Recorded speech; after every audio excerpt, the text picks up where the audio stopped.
നമസ്കാരം. നിങ്ങൾ കേൾക്കുന്നത് പ്രേം അൻമോൾ ഹോദ ഹായ് വാണി. ഞാൻ നിങ്ങളുടെ ഹോസ്റ്റ് വാണി. കഴിഞ്ഞ എപ്പിസോഡിൽ തടാകത്തിലെ ഒരു പാമ്പ് കാരണം ഞാൻ സ്വപ്നിലിന്റെ കഴുത്തിൽ കെട്ടിപ്പിടിച്ചിരുന്നു. ഇന്ന് ഞാൻ എങ്ങനെയാണ് മനഃപൂർവ്വം സ്വപ്നിലിന്റെ പ്രണയവലയിൽ കുടുങ്ങിക്കൊണ്ടിരിക്കുന്നതെന്നും അവൻ എത്ര സവിശേഷമായ രീതിയിലാണ് തന്റെ പ്രണയം പ്രകടിപ്പിക്കുന്നതെന്നും നിങ്ങൾ കേൾക്കും. ആത്മവിമർശനം. റാഞ്ചിലേക്ക് മടങ്ങുന്ന സമയത്ത് ഇതെല്ലാം എന്റെ തന്നെ തെറ്റാണെന്ന് ഞാൻ സമ്മതിച്ചു.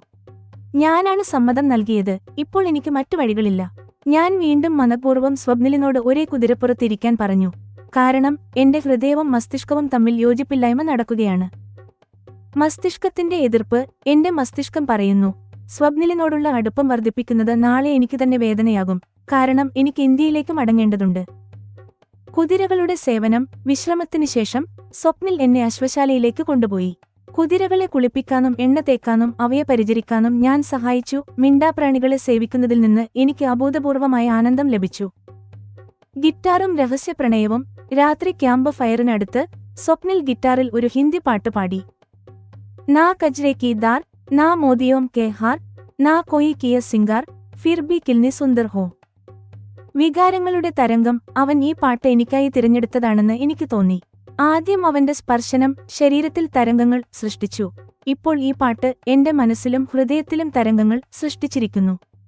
എന്റെ ഹൃദയതന്ത്രികൾ മീട്ടാൻ തുടങ്ങി.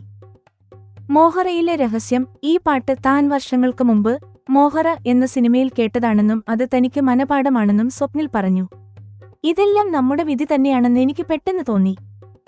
വിധിയുടെ കളി. ഞാൻ ആദ്യമായി സമ്മതിച്ചു, ഇത് നമ്മുടെ വിധിയാണ്. ആയിരക്കണക്കിന് കിലോമീറ്റർ അകലെ ഞാനിവിടെ വെച്ച് സ്വപ്നിലിനെ കണ്ടുമുട്ടി. കാരണം അവൻ അൽക്ക മാമിന്റെ സഹോദരപുത്രനും ഞാൻ നീരജ് ജോഷിയുടെ മകളുമാണ്. ഉത്തമമായ ജീവിതശൈലി. അവസാനം സ്വപ്നിൽ എനിക്ക് മേരി ഭാവന എന്ന മനോഹരമായ ഒരു കവിത ചൊല്ലിത്തന്നു. അതിന്റെ വരികൾ ലളിതവും സത്യസന്ധവുമായ പെരുമാറ്റവും മറ്റുള്ളവർക്ക് ഉപകാരം ചെയ്യുന്നതും പഠിപ്പിക്കുന്നു. ഈ അപൂർവമായ അറിവിനെ കുറിച്ച് നാളെ പറയുമെന്ന് സ്വപ്നിൽ വാഗ്ദാനം ചെയ്തു. സ്വപ്നിൽ മറ്റൊരു മുഖം കൂടി കാണിക്കാൻ പോവുകയാണോ? ഞാൻ എന്റെ വിധിക്ക് മുന്നിൽ കീഴടങ്ങാൻ പോവുകയാണോ? ഹൃദയവും മസ്തിഷ്കവും തമ്മിലുള്ള പോരാട്ടം. പ്രണയത്തിന്റെ രഹസ്യ പ്രകടനം. വിധിയുടെ കളി. പ്രേം അൻമോൾ ഹോദ ഹായ് വാണി യിൽ നിങ്ങൾ കേൾക്കും.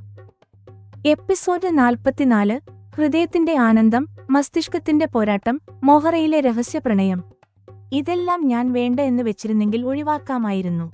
എന്നാൽ ഞാനാണ് സ്വപ്നിലിന് പതേ പതേ സമ്മതം നൽകിക്കൊണ്ടിരിക്കുന്നത്. ഉദാഹരണത്തിന് റിസോർട്ടിലേക്ക് പോകാനും സർഫിംഗിനും റാഞ്ചിലേക്ക് വരാനും കുതിരപ്പുറത്ത് ഇരിക്കാനും പിന്നെ തടാകം വരെ പോകാനും ഇതിനെല്ലാം ഞാനാണ് താൽപര്യം കാണിച്ചത്. എനിക്ക് എന്നെത്തന്നെ നിയന്ത്രിക്കണമായിരുന്നു. എനിക്കതിന് സാധിച്ചില്ല. അതുകൊണ്ടാണ് ഇതെല്ലാം സംഭവിച്ചുകൊണ്ടേയിരിക്കുന്നത്. ഇപ്പോൾ ഇതെല്ലാം എന്റെ തന്നെ തെറ്റായി തോന്നുന്നു. ഇപ്പോൾ എന്റെ മുന്നിൽ മറ്റു വഴികളില്ല. തെറ്റുകൾ തിരുത്താനുള്ള അവസരം ഇപ്പോൾ എനിക്കില്ല. അതെ, മടങ്ങിപ്പോകണമല്ലോ. ഞാൻ സങ്കടത്തോടെ സമ്മതിച്ചു. സ്വപ്നിൽ ഉടൻ തന്നെ എന്റെ വികാരങ്ങൾ മനസ്സിലാക്കി. എന്റെ ഭാഗത്തുനിന്ന് എന്തെങ്കിലും തെറ്റുപറ്റിയോ? അവൻ ചോദിച്ചു. ഇല്ലില്ല, അങ്ങനെയൊന്നുമില്ല. എനിക്ക് ചെറിയൊരു തളർച്ചയും വിശപ്പും തോന്നുന്നു. എനിക്ക് ചിരിക്കാനും കള്ളം പറയാനും പറയേണ്ടി വന്നു. എങ്കിൽ നമുക്ക് റാഞ്ചിലേക്ക് പോകാം. ലഞ്ചിന് സമയം ഒരുപാട് വൈകി. നീ ആഹാരം കഴിച്ചിട്ട് വിശ്രമിക്കൂ. സ്വപ്നിലിന് എന്നെക്കുറിച്ച് ഉത്കണ്ഠ തോന്നി. എങ്കിൽ പിന്നെ എന്തിനാണ് കാത്തുനിൽക്കുന്നത്? എന്നെ ബെസ്റ്റിയുടെ പുറത്ത് കയറാൻ സഹായിക്കൂ. കൂടെ നിങ്ങളും ഇരിക്കൂ. ബെസ്റ്റിയെ വേഗത്തിൽ പായിച്ച് നമുക്ക് റാഞ്ചിലേക്ക് പെട്ടെന്നെത്താം. സംഭവിക്കാൻ പോകുന്നതിനെ മുൻകൂട്ടി കണ്ടുകൊണ്ട് ഞാനായിട്ട് തന്നെ സമ്മതം നൽകുന്നു. സ്വപ്നിലിനോടൊപ്പം ഇരിക്കുന്ന കാര്യം ഞാൻ തന്നെ മുൻപേ പറഞ്ഞു. സ്വപ്നിൽ വീണ്ടും മടിക്കേണ്ടതില്ലല്ലോ എന്ന് കരുതിയാണ് ഞാൻ അങ്ങനെ പറഞ്ഞത്. ഞാൻ പറഞ്ഞതുപോലെ തന്നെ സ്വപ്നിൽ ചെയ്തു. കുതിരപ്പുറത്ത് സ്വപ്നിലിനൊപ്പം ഇരിക്കുന്നത് എനിക്കും ഇപ്പോൾ ഇഷ്ടപ്പെട്ടു തുടങ്ങിയിരിക്കുന്നു. യഥാർത്ഥത്തിൽ എന്റെ ഹൃദയവും മസ്തിഷ്കവും തമ്മിൽ ഒരു വടംവലി നടക്കുകയാണ്. ഹൃദയം സ്വപ്നിലിന്റെ സാമീപ്യം ആഗ്രഹിക്കുന്നു, പക്ഷേ മസ്തിഷ്കം അതിനെ എതിർക്കുന്നു.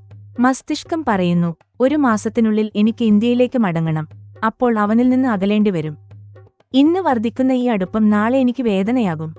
ഇതിനെ എന്റെ വിധിയെന്ന് വിളിക്കണോ അതോ അൽക്ക മാമിനെയും രാശീലിനെയും കുറ്റപ്പെടുത്തണോ? അവരാണ് എന്നെ ഈ യാത്രയ്ക്ക് നിർബന്ധിച്ചത്. എനിക്ക് എന്ത് ചെയ്യാൻ കഴിയും? ഞാൻ നിസ്സഹായയാണ്. പമേല ലഞ്ചിന് പഞ്ചാബി വിഭവങ്ങൾ തന്നെ വിളമ്പി. എനിക്ക് നല്ല വിശപ്പുണ്ടായിരുന്നു. ഭക്ഷണവും മികച്ചതായിരുന്നു. ഞാൻ തൃപ്തിയോടെ കഴിച്ചു. പമേലയ്ക്ക് ഇന്ത്യൻ വിഭവങ്ങൾ ഉണ്ടാക്കാൻ അമ്മയാണ് പഠിപ്പിച്ചത്. ഇപ്പോൾ അവൾ അമ്മയേക്കാൾ നന്നായി ഭക്ഷണമുണ്ടാക്കും, സ്വപ്നിൽ പറയുന്നു. പമേലയ്ക്ക് ഇപ്പോൾ കുറച്ച് ഹിന്ദിയും അറിയാം. സ്വപ്നിലിന്റെ വാക്കുകൾ കേട്ട് അവൾ നാണത്തോടെ പുഞ്ചിരിച്ചു. നന്ദി ബാബ, അവൾ പറഞ്ഞു. വിശ്രമത്തിനു ശേഷം സ്വപ്നിൽ എന്നെ അശ്വശാലയിലേക്ക് കൊണ്ടുപോയി. അവിടെയുള്ള കാര്യങ്ങൾ ഞാൻ കൗതുകത്തോടെ ശ്രദ്ധിച്ചു. കുതിരകളെ ഓരോന്നായി കുളിപ്പിച്ച് അവയെ പരിചരിക്കുന്നു. റാഞ്ചിലെ ജോലിക്കാർ അവയുടെ ശരീരം മിനുസപ്പെടുത്തുന്നു. അവയ്ക്ക് മുറിവുകളുണ്ടെങ്കിൽ മരുന്നുകൾ വെച്ച് കെട്ടുന്നു. ഞാൻ സ്വപ്നിലിനൊപ്പം അവിടെയെല്ലാം നടന്നു. അവൻ എനിക്ക് ഓരോന്നിന്റെയും പേരുകളും പ്രത്യേകതകളും പറഞ്ഞുതന്നു. അവൻ സ്നേഹത്തോടെ അവയെ തഴുകുന്നത് ഞാൻ കൗതുകത്തോടെ നോക്കി നിന്നു. സ്വപ്നിലിനെ അനുകരിച്ചുകൊണ്ട് ഞാനും കുതിരകളോടുള്ള സ്നേഹം പ്രകടിപ്പിച്ചു. അവിടത്തെ ഒരു കുതിരയുടെ പേര് ചേതക എന്നാണ്. അതുകണ്ടപ്പോൾ എനിക്ക് സന്തോഷമായി. ചേതക മറ്റുള്ളവയേക്കാൾ ഉയരവും കരുത്തുമുള്ള ഒന്നാണ്. ചേതക്കിന് ഇപ്പോൾ 4 വയസ്സായി. ഈ പ്രായത്തിലാണ് കുതിരകൾക്ക് ഏറ്റവും കൂടുതൽ കരുത്തുള്ളത്. ഇതൊരു സ്പാനിഷ് ഇനമാണ്. സ്വപ്നിലിന് കുതിരകളെക്കുറിച്ച് നല്ല അറിവുണ്ട്. വൈകുന്നേരം കുതിരകളെ ഓരോന്നായി ശാലയിലേക്ക് കൊണ്ടുപോയി ഭക്ഷണവും മറ്റും നൽകി. ആ ജോലികളിൽ ഞാനും സഹായിച്ചു. മിണ്ടാപ്രാണികളെ ഇങ്ങനെ പരിചരിക്കാൻ കിട്ടുന്ന ആദ്യ അവസരം എനിക്ക് വലിയ സന്തോഷം നൽകി. രാത്രിയായപ്പോൾ സ്വപ്നിലിന്റെ ഗിറ്റാറിന്റെയും പാട്ടിന്റെയും സമയമായി. പുൽത്തകിടിയിൽ ക്യാമ്പ് ഫയർ ഒരുക്കി അതിനു ചുറ്റും കസേരകൾ നിരത്തി. സ്വപ്നിൽ പാടുന്നത് കേൾക്കാൻ പമേല ഉൾപ്പെടെയുള്ള ജോലിക്കാരും ഞങ്ങളുടെ ചുറ്റും വന്നിരുന്നു. ഞാൻ നിനക്ക് പിന്നിലേക്ക് തിരിഞ്ഞിരുന്നാലേ പാട്ടിൽ കൂടുതൽ ശ്രദ്ധിക്കാൻ പറ്റൂ എന്ന് പറഞ്ഞ് സ്വപ്നിൽ ഈ പാട്ട് പാടി. നാ കജ്രെ കി ദാർ, നാ മോദിയോം കെ ഹാർ, നാ കോയി കിയെ സിംഗാർ, ഫിർ ബി കിൽനി സുന്ദർ ഹോ, തും കിൽനി സുന്ദർ ഹോ. സ്വപ്നിലിന്റെ ഗിറ്റാർ വായനയോടൊപ്പം ആ പാട്ടിന്റെ വരികൾ ഞാൻ ശ്രദ്ധയോടെ കേട്ടു. അവൻ ഈ പാട്ട് എനിക്കായി തിരഞ്ഞെടുത്തതാണെന്ന് എനിക്ക് തോന്നി. പാട്ടിലൂടെ അവൻ എന്നോടുള്ള തന്റെ വികാരങ്ങൾ പങ്കുവെക്കുകയായിരുന്നു. അവൻ എന്റെ മനസ്സിലും ഹൃദയത്തിലും തരംഗങ്ങൾ സൃഷ്ടിച്ചു. എന്റെ ഹൃദയതന്ത്രകൾ തുടിക്കാൻ തുടങ്ങി. സ്വപ്നിൽ എന്നെ നോക്കുന്നില്ലെങ്കിലും മറ്റുള്ളവർക്ക് ഈ പാട്ടിന്റെ അർത്ഥം അറിയില്ലെങ്കിലും ഞാൻ നാണം കൊണ്ട് തലതാഴ്ത്തി. ഈ പാട്ടിനു ശേഷം അവനൊരു നാടൻ പാട്ട് പാടി. അത് എനിക്ക് മനസ്സിലായില്ലെങ്കിലും ഞാൻ ഈ ദിവസങ്ങളിലെ സംഭവങ്ങളെക്കുറിച്ച് ഓർക്കുകയായിരുന്നു. സ്വപ്നിലും ഞാനും തമ്മിൽ ഒരു ഒളിച്ചുകളി നടക്കുകയാണെന്ന് എനിക്ക് തോന്നി. അവിചാരിതമായ പല സന്ദർഭങ്ങളിലൂടെ അവൻ എന്നെ അടുപ്പിക്കുകയായിരുന്നു. സർഫിംഗിലൂടെയും കുതിരസവാരിയിലൂടെയും അവൻ എന്നിൽ പ്രണയത്തിന്റെ തിരകൾ സൃഷ്ടിച്ചു കൊണ്ടിരുന്നു. ഇപ്പോൾ ഈ പാട്ടിലൂടെ അവൻ എന്റെ ഹൃദയത്തിൽ മറ്റൊരു തിരമാല കൂടി സൃഷ്ടിച്ചു. സ്വപ്നിൽ കുറച്ചുനേരം ഗിറ്റാർ വായന നിർത്തി. സ്വപ്നിൽ, ഈ പാട്ട് നിനക്ക് എവിടെ നിന്നാണ് കിട്ടിയത്? കേൾക്കാൻ നല്ല ഇമ്പമുള്ള വരികളാണല്ലോ ഇത്. വാണി, ഞാൻ സിനിമകളൊന്നും കാണാറില്ല. നീ ആവശ്യപ്പെട്ടതുകൊണ്ട് പാടിയതാണ്. ഇതിലെ വരികൾ എന്റെ പ്രണയിനിയെപ്പോലെ തന്നെ അതിസുന്ദരമാണ്, സ്വപ്നിൽ പറഞ്ഞു. അവൻ ഈ പാട്ട് തിരഞ്ഞെടുത്തതിന്റെ കാരണം എനിക്കിപ്പോൾ മനസ്സിലാകുന്നു.